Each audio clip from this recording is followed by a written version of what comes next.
Uridu an ahujja. Gusto kong makapag-hajj ako.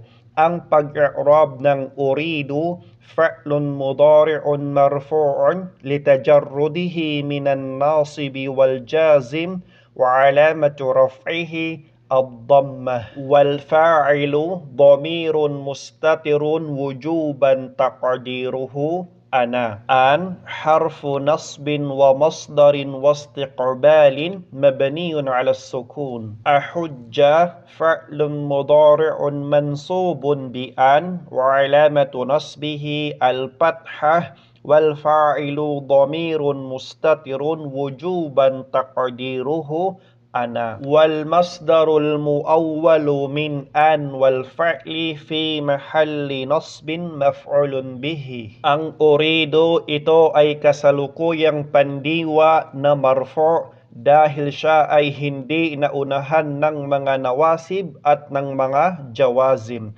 Ang alamah palatandaan ng kanyang pagiging marfu ay ang dhammah. Ang kanyang fa'il ay dhamirun mustatirun na obligadong itago, itakdir siya na ana. Ang an, ito ay harf na magmamansub at gagawin niyang salitang ugat at ito ay tumutukoy sa hinaharap.